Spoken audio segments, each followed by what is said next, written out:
Future unpacked എന്ന പോഡ്കാസ്റ്റിലേക്ക് സ്വാഗതം.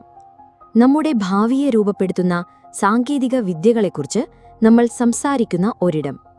ഇന്നു നമ്മൾ നിർമ്മിത ബുദ്ധിയുടെ ലോകത്തെ ഒരു ഇതിഹാസത്തിന്റെ ചിന്തകളിലേക്കാണ് കടന്നു ചെല്ലുന്നത്. അദ്ദേഹത്തെ നിർമ്മിത ബുദ്ധിയുടെ ഗോഡ് ഫാദർ എന്നാണ് പലരും വിശേഷിപ്പിക്കുന്നത്. അദ്ദേഹത്തിന്റെ വാക്കുകളിൽ ശുഭാപ്തി വിശ്വാസവും അതേസമയം പേടിപ്പെടുത്തുന്ന നിർമ്മിത ബുദ്ധിയുടെ വളർച്ചയുടെ വേഗതയെക്കുറിച്ച് പറഞ്ഞുകൊണ്ടാണ് ഹിൻഡൻ ആരംഭിക്കുന്നത്.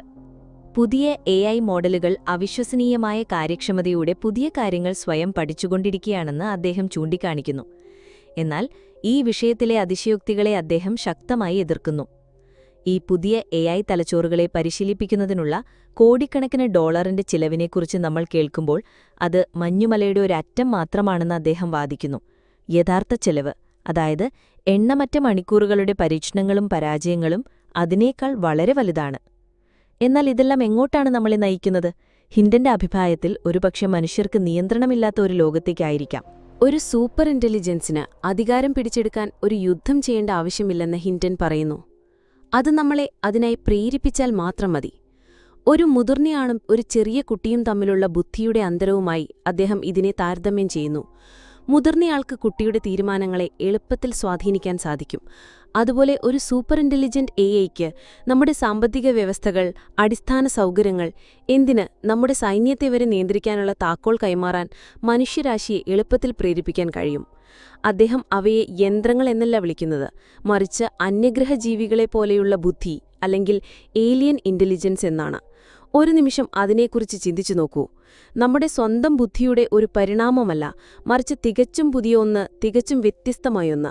ഈ ഏലിയൻ ഇന്റലിജൻസുകൾ പരസ്പരം മത്സരിക്കുകയാണെങ്കിൽ പരിണാമം നമ്മിൽ സൃഷ്ടിച്ച അതേ മത്സര സ്വഭാവങ്ങൾ അവയും വികസിപ്പിച്ചെടുക്കുമെന്ന് ഹിൻഡൻ ഭയപ്പെടുന്നു. ഇത് ഈ ചർച്ചയിലെ ഏറ്റവും ആഴമേറിയതും തത്വചിന്താപരവുമായ ഒരു ഘട്ടത്തിലേക്ക് നമ്മളെ എത്തിക്കുന്നു. ബോധം അഥവാ കോൺഷ്യസ്നസ്. നിർമ്മിത ബുദ്ധിയിൽ അത് ഇതിനകം രൂപപ്പെട്ടുവോ? ഹിൻഡൻ വിശ്വസിക്കുന്നത് അതേ എന്നാണ്. അദ്ദേഹം ഒരു ചിന്താ പരീക്ഷണം മുന്നോട്ട് വയ്ക്കുന്നു.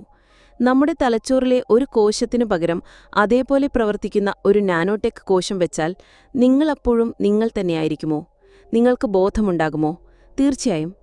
ഇനി 2 മാറ്റിവെച്ചാലോ?